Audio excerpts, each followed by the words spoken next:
Daniel Reed's hand shook as he tried to sign his name on the digital pad. The Corvian clerk watching him tilted her insect-like head with what might have been amusement or disgust. He could never tell with her species. "You are requesting permission to bring an animal aboard Galactic Coalition Station Harmony," she said, her translator converting her clicks into flat, emotionless words. "This is most unusual." Daniel pulled his hand back and clenched it into a fist, trying to stop the trembling. 3 months since the accident. 3 months since the shuttle explosion that killed his colleagues and left him with scars nobody could see. The doctors said he needed help. They said going back to work too soon would break him completely. "It's a therapy animal," he explained quietly, "registered and certified. My doctors recommended it." The clerk's antennae twitched. She tapped through the files on her screen with movements too fast for human eyes to follow. Around them, the station's administrative office buzzed with activity. Dozens of species moved through the space, conducting business in 100 different languages. The noise alone made Daniel's chest tighten. "I see the medical documentation," the clerk said, "but I do not understand. Your species forms emotional dependencies on lower life forms. This seems inefficient." Daniel had heard worse in the 3 weeks since he'd returned to the station. The other species didn't understand humans very well. They especially didn't understand why humans needed companionship, why they sought comfort in creatures that couldn't even speak. "It helps with my condition," Daniel said simply. The clerk made a sound like grinding metal. "Very well. The paperwork appears correct. I will forward this to Administrator Pren for final approval. Expect a response within 2 cycles. Daniel nodded and left the office as quickly as he could without running. The corridors of Station Harmony stretched in every direction, filled with beings from across the galaxy. Once he'd found the diversity exciting. Now it just felt overwhelming. Too many bodies, too many sounds, too many things that could go wrong. He made it back to his quarters before the panic attack hit. His heart raced. His breath came in short gasps. The walls seemed to close in around him. He sat on the floor with his back against the wall and counted backwards from 100, the way his therapist had taught him. By the time he reached 0, the worst had passed. His communicator beeped. A message from his supervisor, Patricia. "How did it go with the application?" Daniel typed back with still shaking fingers. "Submitted. Waiting for approval." "Good. Don't let them get to you. You deserve to have support here." But the station didn't agree. Over the next 2 days, Daniel learned that his request had become the subject of widespread gossip. In the cafeteria, Drellin diplomats whispered behind their webbed hands when he passed. In the corridors, Corthan security guards watched him with what looked like contempt in their reptilian eyes. The worst came during a diplomatic briefing. Daniel sat in the back of the room, trying to focus on the trade negotiations being discussed. Ambassador Krell, a towering Corvian with ceremonial markings across his carapace, stood at the podium. "Before we begin," Krell announced, "I must address a matter that has caused concern among several delegations. It has come to our attention that a human staff member has requested permission to bring a pet animal aboard this station." Daniel's face burned. He stared at his desk, unable to look up. "Many species find this request bewildering," Krell continued. "We come here to conduct serious business, to negotiate treaties that affect billions of lives. Yet we have humans who cannot function without the presence of simple beasts. Perhaps this calls into question humanity's readiness for full participation in galactic affairs." A few delegates made sounds of agreement. Daniel wanted to disappear. He wanted to defend himself, to explain that PTSD wasn't a choice, that needing help wasn't weakness. But his throat felt tight and his words stayed locked inside. Patricia stood up from her seat near the front. "Ambassador Krell, that's enough. Mr. Reed's medical needs are private and protected under Coalition disability accommodation laws. This discussion is inappropriate." Krell's antennae flattened against his head. "Of course. I meant no offense. I merely wished to express the concerns of several member species." The briefing continued, but Daniel couldn't concentrate. He left as soon as it ended, ignoring the stares that followed him out. That evening, Administrator Pren summoned him to her office. The bird-like alien sat perched on a specialized chair behind her desk, her feathers ruffled with what Daniel had learned to recognize as irritation. "Your request is approved," Pren said without preamble. "Though I have received complaints from no less than 7 species representatives, they fear your animal will be disruptive or dangerous." She won't be, Daniel promised. She's trained, certified. She'll stay in my quarters when I'm working. Pren's head tilted at an angle impossible for a human neck. I expect you to maintain control of this creature at all times. If there are any incidents, any problems whatsoever, the animal will be removed immediately. Do you understand? Yes, Administrator. The transport carrying your animal will arrive in 3 days. I suggest you prepare yourself. And Mr. Reed? Pren's eyes fixed on him with an intensity that made him uncomfortable. Perhaps you should also prepare for the reaction. When the other species see what manner of beast humans consider suitable companions for the emotionally fragile. Daniel left the office with Pren's words echoing in his mind. He knew what was coming. He knew the other species expected something small and harmless, something that matched their image of human weakness. They were going to be very surprised. 3 days felt like an eternity. Daniel tried to focus on his work, compiling reports on trade discussions and diplomatic meetings. But everywhere he went, the whispers followed. The broken human, the one who needed a pet, the one who couldn't handle reality without an animal to comfort him. Let them talk, Daniel thought. Let them mock. They would understand soon enough. On the 3rd day, his communicator chimed with a message from docking control. The transport from Earth had arrived. His therapy animal was here. Daniel headed for the docking bay, his heart pounding for an entirely different reason now. Behind him, he could hear other footsteps. Word had spread quickly. Half the station seemed to be heading to the bay, curious to see what pathetic creature the weak human needed. Daniel smiled for the first time in weeks. They wanted a show. They were definitely going to get one. The docking bay echoed with the hiss of decompressing airlocks and the clang of magnetic seals engaging. Daniel stood near the viewing window, watching the Earth transport ship complete its final approach to Station Harmony. Behind him, at least 40 curious aliens had gathered, their conversations creating a buzz of anticipation and mockery. I heard it's a small furry thing, one Drellin said to another, his translator making his burbling sound like human speech. Apparently they stroke its fur when feeling distressed. Pathetic, his companion replied. Our young are raised in the deep currents, learning independence from hatching. These humans coddle their weak. Daniel didn't turn around. He'd learned to ignore such comments over the past few days.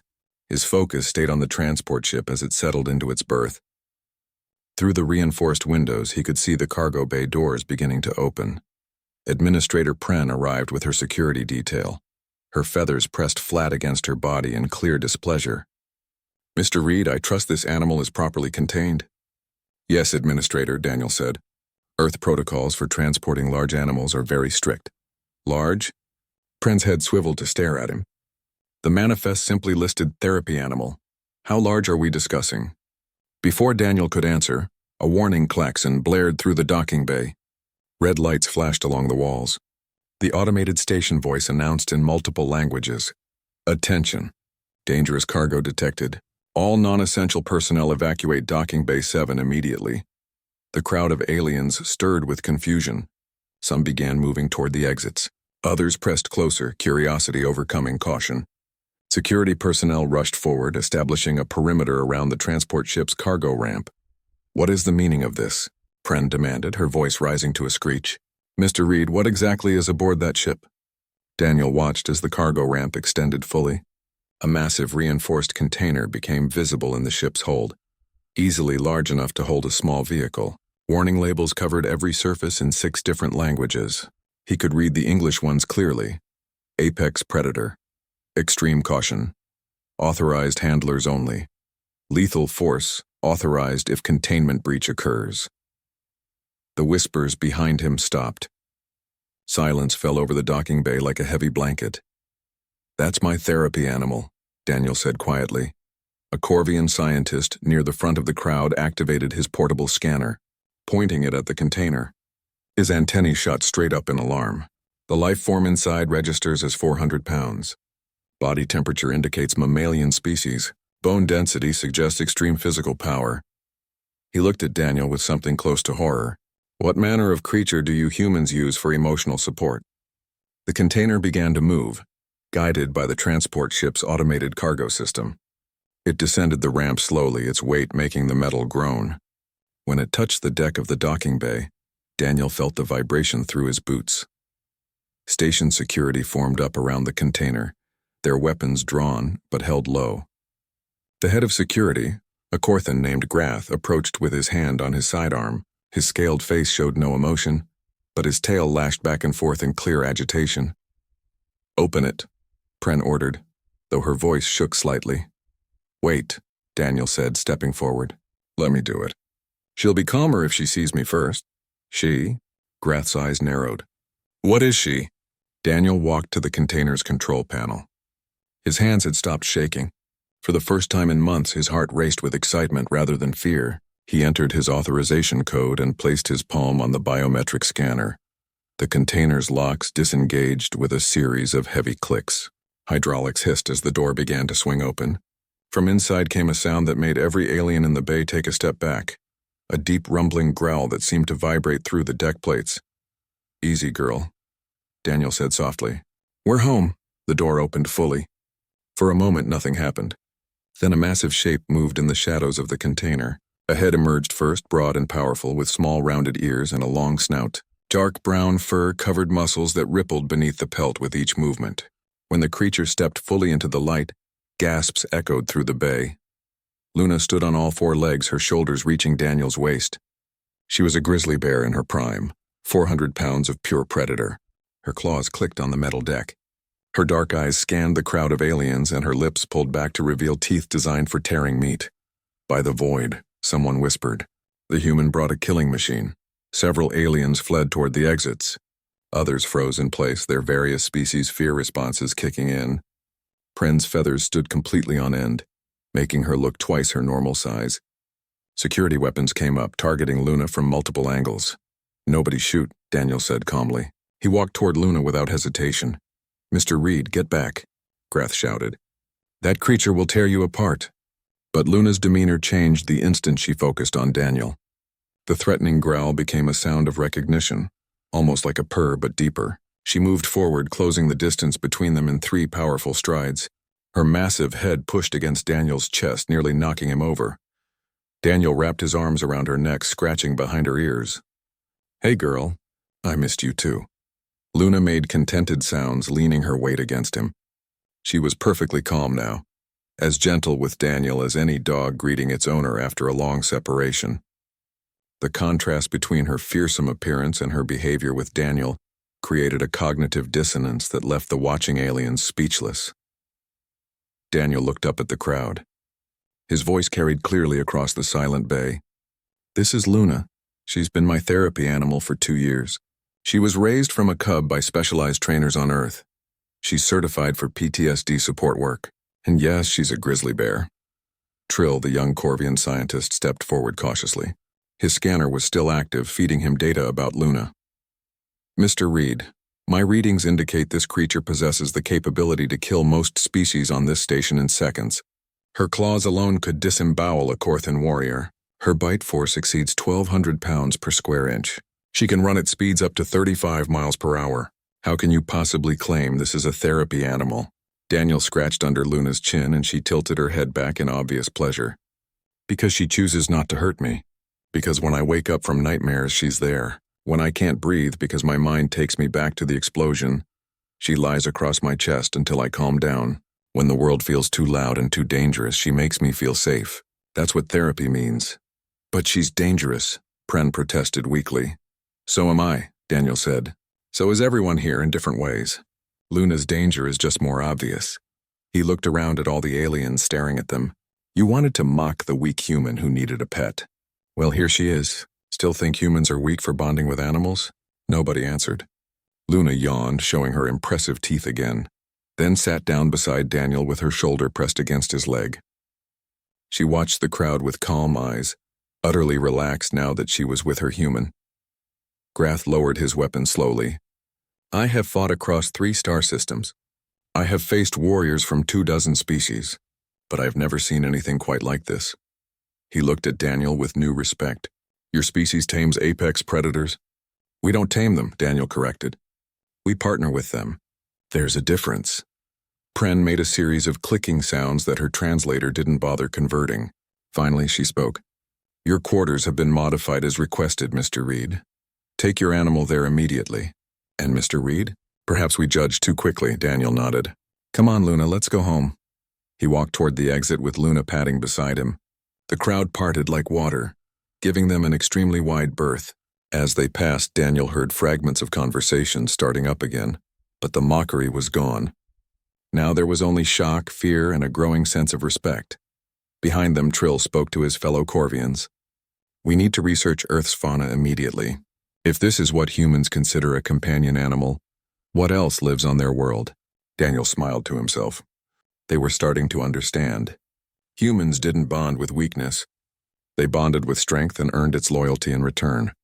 That was what made them human. Daniel's modified quarters barely contained Luna's presence. The station engineers had expanded his living space and reinforced the walls, but a grizzly bear naturally dominated any room she occupied. She claimed the corner near Daniel's sleeping area as her own spot, arranging the cushions the engineers had provided into something resembling a nest. The first night together felt like coming home. Daniel lay on his bed with Luna sprawled on the floor beside him, one massive paw resting near his hand. When the nightmares came, as they always did, Luna was there. She pressed her weight against him, grounding him in reality. Her warmth and solid presence pulled him back from the memories of fire and screaming metal and friends he couldn't save. He woke with his hand buried in her fur, breathing normally for the first time in months, but outside his quarters, panic had taken hold of the station. Emergency protocols activated within hours of Luna's arrival. Administrator Pren called an emergency session of the station council. Daniel watched the meeting on his terminal, knowing he was the subject being discussed. This cannot stand, declared Ambassador Krell, his voice harsh through the translator. That creature is a threat to every being aboard this station. One moment of lost control and we could have casualties, the Drellin representative agreed, her webbed hands gesturing frantically. Our young ones attend the station's education center. How can we ensure their safety with such a predator roaming free? Patricia, Daniel's supervisor, stood to defend him. Luna is not roaming free. She's a registered service animal with proper training and certification. Mr. Reed has legal protection under Coalition disability laws written before anyone imagined a human would. Bring a creature capable of killing most of us with a single swipe. Krell shot back. The debate raged for hours. In the end, Coalition law won. Luna could stay, but Daniel faced strict restrictions. She must remain in his quarters when he worked. When they moved through public areas, they must take designated routes during specified low-traffic hours. Any sign of aggression would result in immediate removal. Daniel accepted the terms. He had no choice. Word of Luna spread through the station faster than any official announcement. Aliens who had never seen Earth fauna began researching his homeworld. What they found terrified them. Trill, the Corvian scientist, published his findings on the station's information network. Earth is classified as a death world by 14 different species standards. Average predators on this planet exceed the danger level of apex predators on 70% of known inhabited worlds. The creature called a grizzly bear is not even the most dangerous animal humans encounter regularly. The report included videos from Earth. Bears fighting, bears hunting, bears defending territory, statistics on attack capabilities and strength. The galactic community watched in horror and fascination. But they also saw other videos. Bears being rehabilitated by humans, bears playing with their trainers, bears responding to commands and showing clear affection for specific people. The contradiction confused them deeply. How could the same creature be both deadly weapon and gentle companion? Daniel's daily routine became a spectacle. Every morning at 600 station time, he walked Luna through the designated exercise route. The first few days, the corridors cleared completely when they appeared. Aliens pressed themselves against walls or ducked into doorways, watching the bear pass with wide eyes and ready escape routes. Luna ignored them all. She walked calmly beside Daniel, responding to his verbal commands with precision that would have impressed any professional trainer. When he said sit, she sat. When he said stay, she became a statue. When he said heel, she matched his pace exactly. The obedience disturbed some observers more than aggression would have. It's unnatural, one Drellin muttered to his companion as they watched from a safe distance. A predator should not defer to prey, but which is the predator? His friend replied, The bear or the human who commands it? After a week, curiosity began to overcome fear. Trill approached Daniel during one morning walk, though he maintained a respectful distance of at least 10 feet. "Mr. Reed, may I ask you questions about your companion?" Daniel paused. Luna sat immediately, watching the Corvian with calm interest. "Sure. How long did training take? To make her obey you like this?" "She doesn't obey me," Daniel said. "She cooperates with me. There's a difference." Trill's antennae twitched with confusion. "I do not understand the distinction." Daniel knelt beside Luna, running his hand along her back. "Obedience is about force, about making someone do what you want through dominance or fear. Cooperation is about choice. Luna chooses to work with me because we have a bond built on trust and mutual care. But you are so much smaller than her. Weaker. She could kill you easily." "She could," Daniel agreed, "but she won't. I raised her from a cub. I fed her, played with her, taught her. When she was sick, I stayed up all night making sure she was okay. When she was scared of thunder, I sat with her until she calmed down. She knows I would never hurt her. So she chooses not to hurt me." Trill moved slightly closer, his scanner active. "Fascinating. My readings show her stress levels are extremely low. Heart rate is calm. No signs of fear or aggression." He looked at Daniel with new understanding. "She feels safe with you." "And I feel safe with her," Daniel said. That's the point. Over the following weeks, more aliens began to observe Daniel and Luna. They watched how she responded to his emotional state, moving closer when he seemed stressed, resting her head on his lap when he sat down, making soft sounds when he talked to her. They watched how he cared for her, brushing her fur, checking her teeth and paws, providing her with enrichment activities to keep her mind engaged. The relationship was unlike anything in their experience. Most species used animals as resources or ignored them completely. The concept of partnership with a creature that couldn't speak, couldn't understand complex ideas, was foreign to them, but they couldn't deny its effectiveness. Daniel's improvement was visible to everyone. He attended diplomatic functions again, contributing valuable insights to negotiations. His panic attacks decreased. He smiled more. The broken human they had mocked was healing, and the instrument of his healing was the very thing they had ridiculed. Patricia commented on it during a staff meeting. "Daniel's productivity has increased 40% since Luna arrived. His quality of work has improved as well. Whatever we think about the unconventional nature of his therapy, it's working." Not everyone accepted it gracefully. Ambassador Krell remained vocal in his opposition, raising concerns at every opportunity. Some species avoided Daniel completely, unwilling to risk being near Luna. The Corthan warriors treated him with a mix of respect and suspicion, unsure whether to admire his courage or question his sanity. But slowly, perception began to shift. It started with small things. A Drellin child, seeing Luna from a safe distance, asked her parent why the big creature was so gentle with the human. A Corvian engineer working near Daniel's quarters noticed how Luna would position herself between Daniel and the door when strangers approached.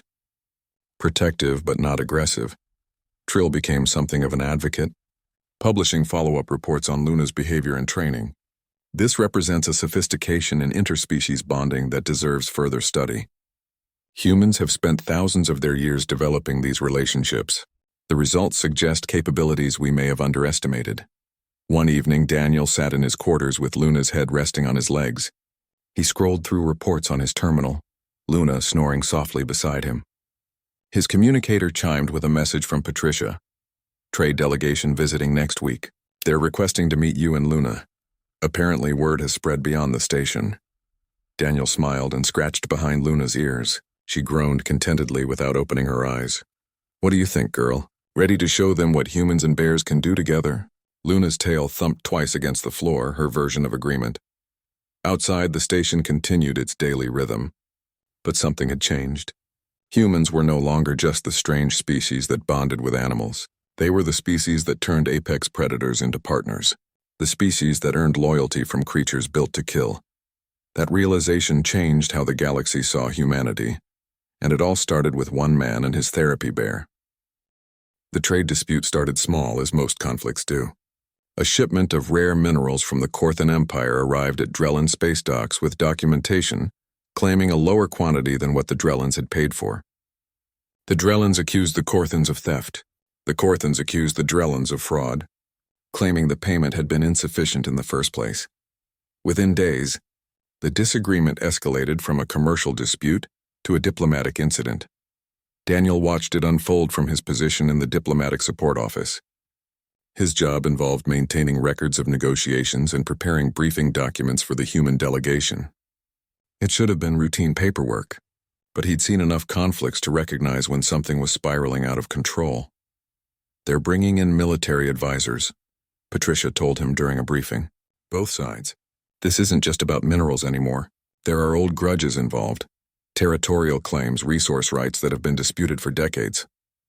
"Can we mediate?" Daniel asked. Patricia shook her head. "We've tried. Both sides have refused neutral arbitration. They want a winner and a loser, not a compromise." The Korthan delegation arrived first, 36 reptilian warriors whose scales gleamed like polished armor under the station's lights. They moved with military precision, occupying an entire section of the diplomatic quarters. Their leader, a battle-scarred veteran named Grath, commanded respect even from other species. His presence on the station raised the tension level immediately. The Drellan response came 2 days later. They brought their own security forces, amphibious soldiers in hydration suits that allowed them to function in the station's atmosphere. The two groups eyed each other with barely concealed hostility in the corridors and common areas.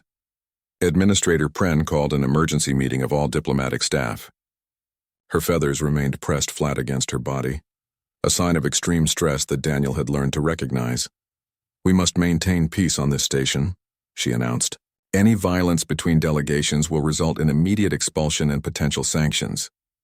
I expect all parties to conduct themselves according to coalition protocols." But protocols meant nothing to people who believed they had been wronged. Daniel saw the signs that others missed. He'd worked with military personnel before his accident. He recognized the way the Korthan warriors moved through the station, mapping exits and defensive positions. He noticed how they tested response times, creating minor disturbances and watching how quickly security arrived. "They're planning something," he told Patricia. "The Korthans. They're doing reconnaissance." "You can't know that," she said, but her voice carried doubt. "I know soldiers when I see them, and these aren't here just for protection." 3 days later, Daniel's suspicions proved correct.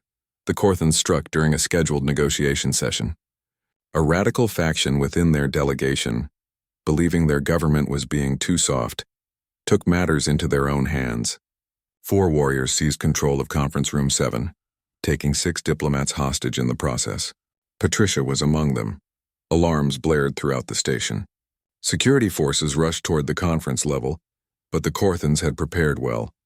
They had sealed the doors and activated personal shield generators, technology that rendered most weapons ineffective. Through the security cameras, Daniel could see Patricia and the other hostages bound and kneeling on the floor, while armored Korthans stood guard. The lead Korthan, a warrior named Drax, made his demands clear. "The Drellans will admit their fraud and pay full compensation, plus damages for insulting Korthan honor. They will do this within 6 hours or we begin executing hostages, 1 every hour after the deadline." Station security surrounded the conference room, but their options were limited. The Korthan shields could withstand sustained fire from station weapons. Breaching the room would take time, and the hostages would die in any prolonged assault. Administrator Pren coordinated with coalition forces, but the nearest military response team was 8 hours away. Too late to meet the deadline. Daniel watched from the security center as various rescue plans were proposed and rejected. Cut the power. Gas the room. Override the environmental controls. Nothing worked. The Korthans had thought of everything. His hands didn't shake as he studied the situation. His mind was clear, focused in a way it hadn't been since before the accident. This was familiar territory, a tactical problem with lives at stake. He'd trained for situations like this in his pre-diplomatic career. He left the security center and returned to his quarters. Luna greeted him at the door, immediately sensing his tension. She pressed against him, making questioning sounds. "I need your help, girl," Daniel said quietly. "People are going to die if we don't do something." Luna's ears perked forward, alert and focused. Daniel had studied the station's layout extensively as part of his job. He knew the maintenance tunnels that ran behind and above every major section. He knew that Conference Room 7 had ventilation access from the upper maintenance level. He knew the access panels were large enough for a person to fit through, large enough for a bear, too. He gathered supplies: a harness for Luna, a portable communication device, a medical kit. His hands moved with practiced efficiency, the old training coming back like muscle memory. Patricia would tell him this was insane. Pren would order him to stand down. Security would try to stop him, so he didn't tell anyone. He and Luna entered the maintenance tunnels through a service entrance near his quarters. The passages were dimly lit and narrow, designed for emergency repairs rather than regular traffic. Luna didn't like the confined space, but she trusted Daniel. When he moved forward, she followed. They navigated through the station's infrastructure, climbing access ladders and squeezing through tight passages. Daniel counted junction points and compared them to the mental map he'd memorized. Left at the power conduit, right at the water recycling junction, straight through the environmental control section. Luna moved with surprising stealth for such a large animal. Her paws made almost no sound on the metal surfaces. She seemed to understand the need for quiet. They reached the ventilation access above Conference Room 7. Through the grating, Daniel could see the scene below. 4 Korthan warriors in full combat gear, 6 hostages, including Patricia. The Korthans faced outward, watching the sealed doors for any security breach. They didn't think to look up. Daniel removed the grating carefully, setting it aside without making noise. The opening was about 4 feet square, large enough barely. He looked at Luna. She watched him with those intelligent dark eyes waiting for direction. "Listen to me carefully," he whispered, his hand on her head. "There are bad people down there who are hurting my friends. I need you to stop them, but only stop them, Luna. No killing. Can you do that for me?" Luna had been trained for protection work. She understood the concept of threat and defense. She'd practiced scenarios with actors playing attackers, but this was real.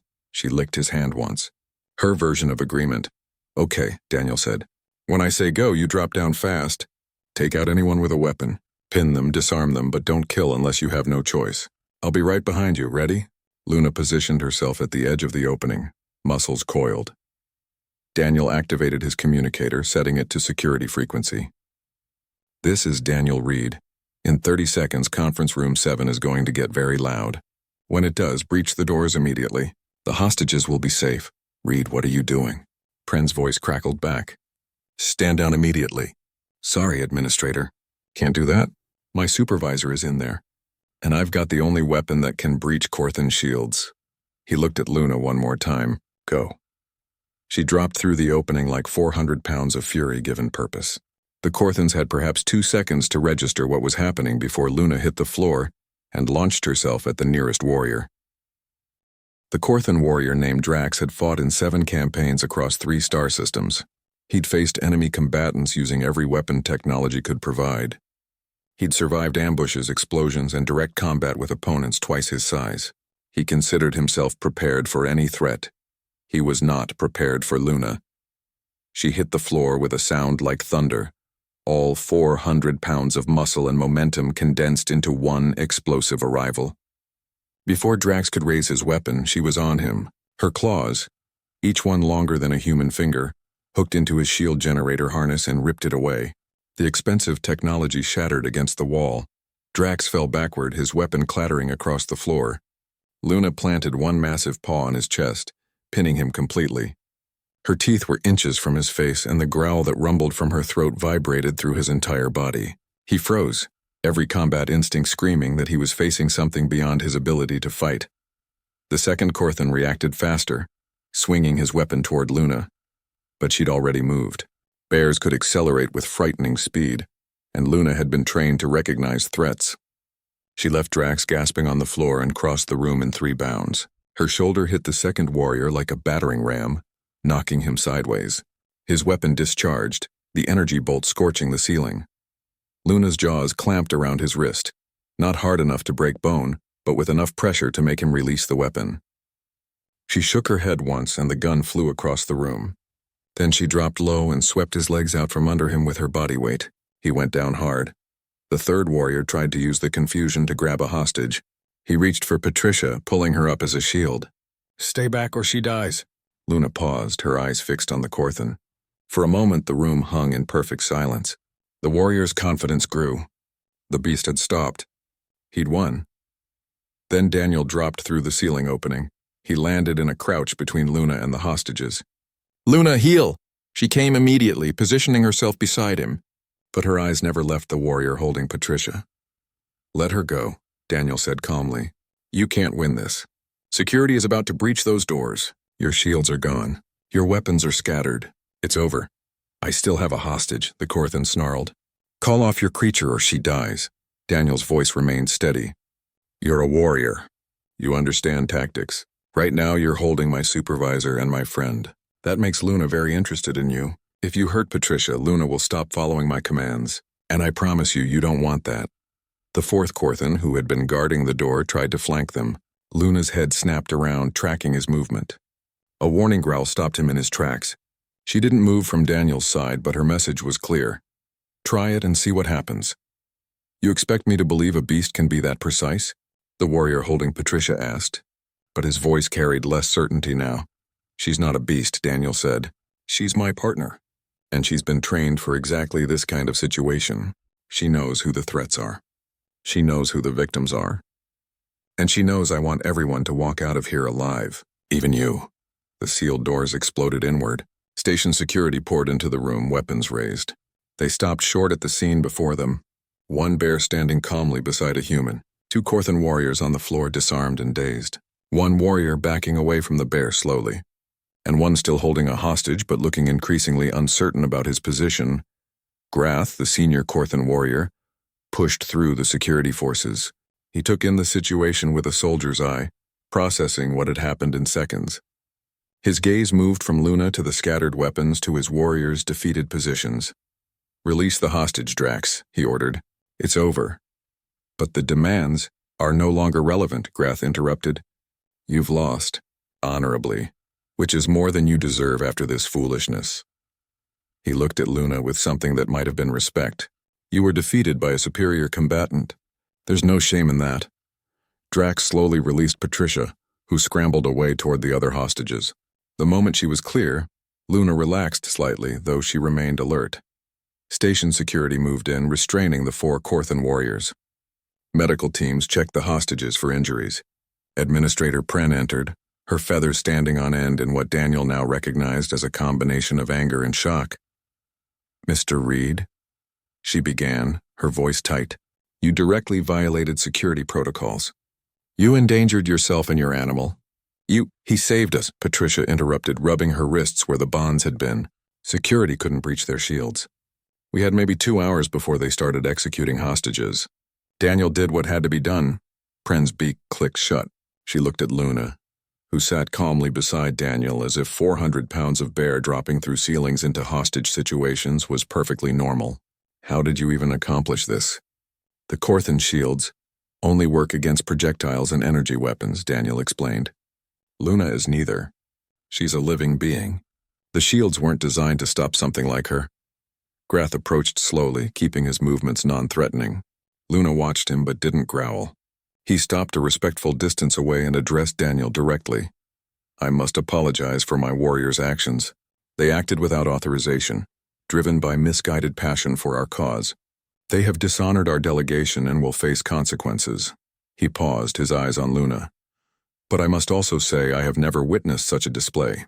Your companion is remarkable."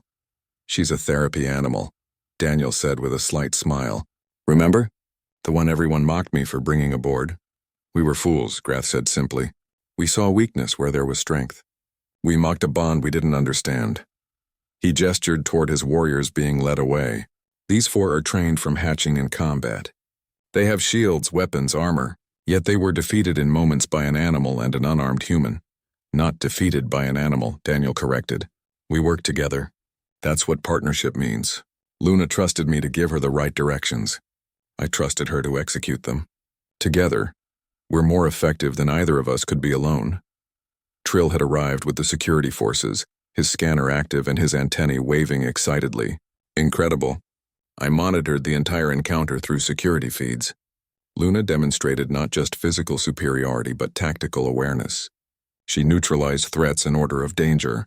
She recognized hostages as non-combatants. She responded to verbal commands even in a high-stress situation. This is not simple animal training. This is partnership at a sophisticated level. The other species representatives began arriving, drawn by news of the incident. They found a scene that challenged everything they'd believed about humans and their animal companions. Luna sat calmly, allowing security to scan her for injuries. She had subdued 4 armored warriors without killing any of them, without even seriously injuring them. The precision required for that level of control was staggering. "I need to revise my entire research thesis," Trill muttered, his scanner recording every detail. "The implications of this are profound." "What implications?" asked a Drellin observer. "Humans don't just bond with dangerous animals," Trill explained. "They transform them into partners capable of coordinated tactical operations. They take apex predators and create something entirely new, a team where each member's strengths complement the other." He looked at Daniel and Luna. "We've been thinking about this incorrectly. We saw the human as weak for needing the animal. We should have been seeing them as stronger together than either could be alone." Patricia approached Daniel, steadier now that the shock was wearing off. "Thank you. I thought we were dead." "Luna did most of the work," Daniel said, scratching behind the bear's ears. "I just showed her where to go." "Don't minimize what you did," Patricia said firmly. "You saw a solution no one else could see. You risked everything to save us. That's not just training, that's courage." Daniel's hands trembled slightly now that the adrenaline was fading.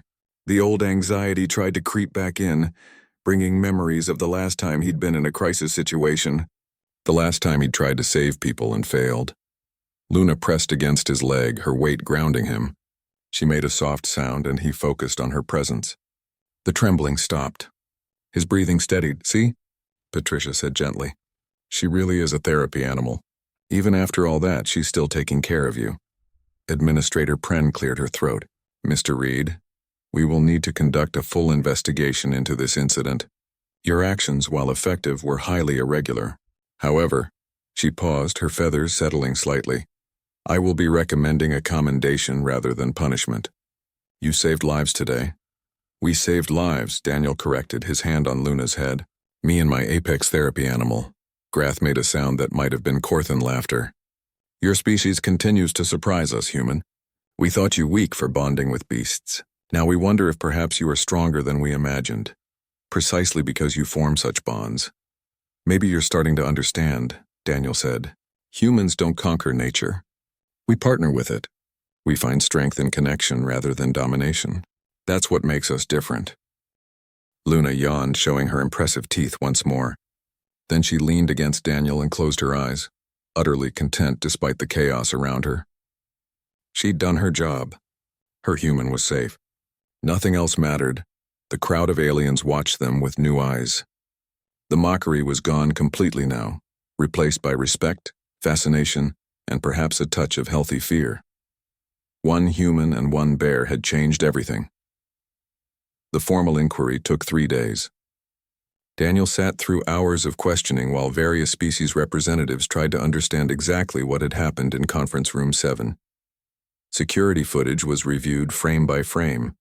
Expert analysts from 4 different species studied Luna's movements.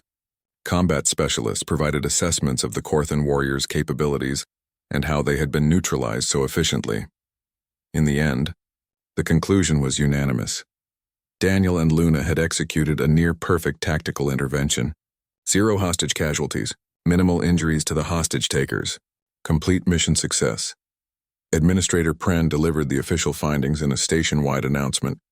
After thorough investigation, this office finds that Mr. Daniel Reed acted appropriately given the circumstances. His unconventional approach saved 6 lives and prevented a potential diplomatic catastrophe. He is hereby commended for extraordinary service to the Galactic Coalition. What the official announcement didn't capture was the shift that had occurred across the station. In the days following the incident, something fundamental had changed in how other species viewed humans and their peculiar bond with animals. Trill published his revised research paper, Strength Through Partnership, Reconsidering Human-Animal Bonds. It spread through the scientific community like fire through dry grass. The paper detailed not just Luna's physical capabilities but the sophistication of her training, the depth of her bond with Daniel, and the tactical advantages such partnerships created. "We have been approaching this incorrectly from the beginning," Trill wrote. "We viewed human emotional dependence on animals as weakness. We failed to recognize that humans have spent thousands of years developing a unique capability, the ability to form genuine partnerships with other species. They don't dominate these animals through force or technology. They create bonds based on mutual trust and benefit. The result is a flexibility and strength that purely technological or command-based systems cannot replicate." Other species began studying Earth's history with animals. They discovered that humans didn't just bond with bears. They rode horses into battle. They trained dogs to perform complex tasks. They flew with birds of prey. They even worked with dolphins and other marine mammals. The pattern was consistent. Humans saw potential in other species and found ways to work together. The Drellans were particularly shocked by this discovery. "Your species actually lives with creatures called dogs inside your dwellings?" One ambassador asked Daniel during a diplomatic reception. "Creatures descended from pack hunters?" "Dogs have been humanity's companions for over 30,000 years, Daniel explained. He stood with Luna at his side, no longer required to avoid public areas. If anything, his presence was now requested at gatherings. They help us hunt, protect our homes, guide those who cannot see, comfort those who are hurting. They're family. But how did this begin? How did you first form such bonds?" Daniel scratched Luna's head thoughtfully. "Nobody knows exactly. Probably some wolves started following human camps for food scraps. Some humans saw that they could be useful for warning about dangers. Over time, trust grew.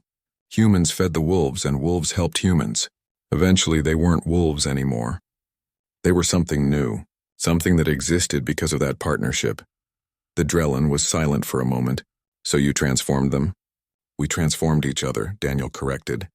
"That's what partnership does. Both sides change and grow. Dogs aren't wolves anymore, but humans aren't the same either. We became better together." Grath became an unexpected advocate for understanding human-animal bonds. During a formal meeting of military representatives, he gave testimony about the incident. "I have trained for combat my entire life," he told the assembled aliens. "I have studied tactics and strategy from 100 different species.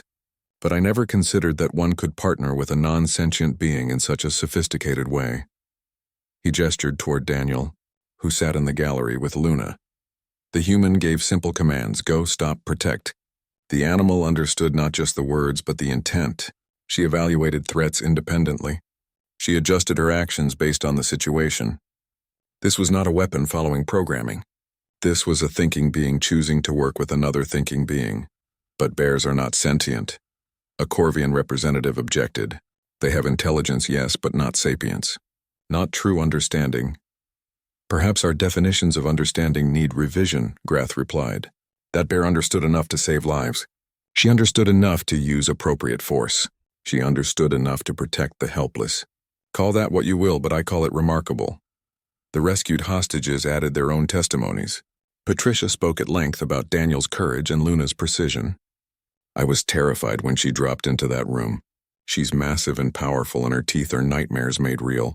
But she never once seemed out of control. She knew exactly what she was doing. And she was protecting us even though she'd never met most of us before. Because Daniel asked her to." The station's attitudes evolved rapidly.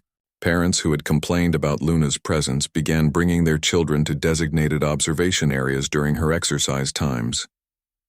Young aliens watched in fascination as Luna demonstrated her training, responding to Daniel's commands with obvious intelligence and control. A Corvian child asked her mother, "Why don't we have partners like that?" The mother had no answer. But the question spread. Multiple species began investigating whether they could develop similar bonds with creatures from their own worlds. Initial attempts were clumsy, but the interest was genuine. The most dramatic change came from Ambassador Krell, who had been Luna's harshest critic. He requested a private meeting with Daniel 2 weeks after the incident. They met in a small conference room, just the ambassador, Daniel, and Luna. Krell entered stiffly, his antennae held in a position that Trill had explained meant discomfort or uncertainty.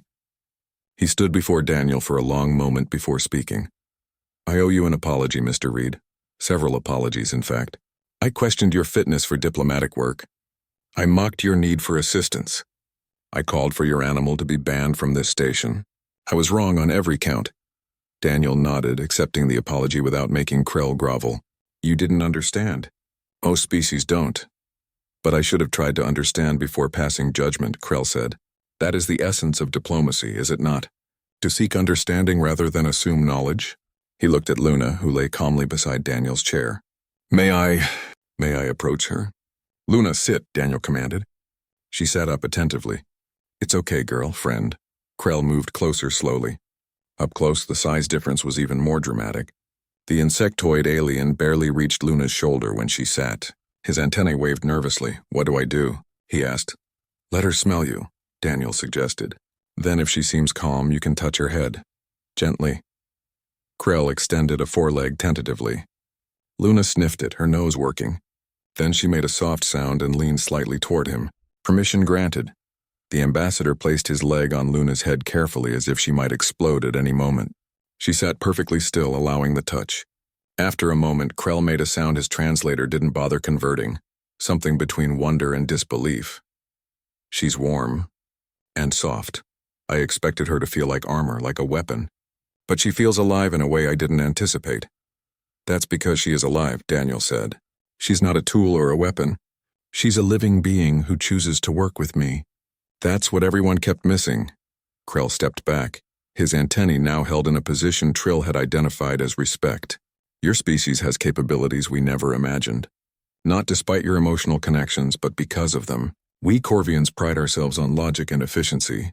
We thought emotions were weaknesses to be overcome. But you've shown us that emotions, when properly channeled, can create strength we cannot replicate. The ambassador paused at the door before leaving.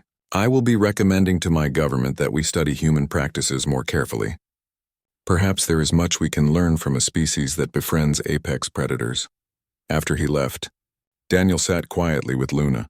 She rested her head on his lap, and he ran his hand through her fur. You've made quite an impression. Girl. Luna's response was a contented rumble. Patricia stopped by later that evening. You should see the requests we're getting. 3 different species want to send observers to Earth to study animal training programs. The Drellans want to establish an exchange program for xenopsychology students. Even the Korthons are interested in learning more about tactical partnering with animals. Because of one incident? Daniel asked. Because you proved something they'd never considered possible. You showed them that emotional bonds can be strategic assets. That trust can be weaponized in the best possible way. That humans aren't weak for needing connection. They're stronger because of it. Over the following months, Station Harmony transformed. Other humans began bringing their support animals aboard, though none quite as dramatic as Luna. Dogs appeared in the corridors, providing comfort and companionship to their handlers. A few cats, independent and aloof, but somehow still deeply bonded to their humans. One human even brought a miniature horse, certified for mobility assistance. The station created an interspecies garden, a large open area where animals could exercise and socialize. Aliens gathered to watch, fascinated by the interactions between humans and their animal partners. Children from a dozen species played in the space, while therapy dogs supervised with patient tolerance. Daniel's role on the station expanded. He became an unofficial consultant on human-animal bonds, helping other species understand the concept. He gave presentations explaining how these partnerships developed, what made them work, why they mattered. But mostly, he just did his job. He attended diplomatic sessions with Luna at his side. He compiled reports and prepared briefings. He lived his life with the support he needed, no longer hiding or apologizing for it. His panic attacks had become rare now. When they did occur, Luna was there, providing the grounding and comfort that medication alone had never achieved. She was his therapy animal in the truest sense, helping him heal from wounds that couldn't be seen but were just as real as any physical injury. 6 months after Luna's arrival, Daniel sat in the station's observation deck during off hours. Luna lay beside him, her massive body radiating warmth. Through the viewport, he watched ships arrive and depart, carrying beings from across the galaxy. Administrator Pren found him there. She settled onto a perch near his seat, her feathers calm and smooth. "I wanted to thank you, Mr. Reed," she said. "When you first requested to bring your animal aboard, I thought it would be a disaster. Instead, you've helped change how the galaxy sees your species, and perhaps helped us all see each other a bit differently. I just wanted to do my job without falling apart," Daniel said honestly. "Luna made that possible. You made more than that possible. You opened minds that had been closed. You challenged assumptions we didn't even know we were making." Pren was quiet for a moment. "How did your species learn to do this? To see strength in bonds rather than in isolation?" Daniel thought about it, scratching behind Luna's ears while he considered. "I think maybe we never had a choice. Humans aren't the strongest species on Earth. We're not the fastest or the toughest. We survived because we learned to work together. First with other humans, then with animals, then with anyone willing to partner with us. We're social creatures at our core. Connection isn't weakness for us. It's survival. And now you bring that gift to the galaxy," Pren said. "The ability to forge partnerships across every boundary. It's quite remarkable when one considers it properly." Luna shifted, pressing closer to Daniel. Her nose rested on his hand and her eyes closed in contentment. A 400-pound apex predator, utterly at peace beside the human she'd chosen as her partner. "We're not special," Daniel said quietly. "We're just human. We see others not as threats or resources, but as potential partners, even a bear." Pren's head tilted in her species' version of a smile. "Especially a bear, it seems." They sat in comfortable silence watching the galaxy turn. Somewhere on the station, other humans walked with their animal companions. Aliens observed them with new understanding, seeing not weakness but a different kind of strength. Children from a dozen worlds played together in the interspecies garden. Learning that connection across species wasn't just possible but valuable. And at the center of it all, one man and one bear had shown the galaxy something it had never quite understood. That the strongest bonds are built not on dominance or control, but on trust freely given and returned. Daniel looked down at Luna, his partner, his protector, his friend. "Ready to go home, girl?" She opened one eye and huffed softly. Yes, home, where they belonged. Together. As they walked through the station's corridors, aliens nodded respectfully. Children waved. The mockery was gone, replaced by something better, understanding. They'd laughed at the human who needed a therapy animal. They'd mocked his bond with a beast. But Daniel and Luna had taught them all a lesson about strength, partnership, and the courage it takes to trust something that could destroy you, but chooses instead to protect you. That was the human gift. And the galaxy was finally beginning to understand.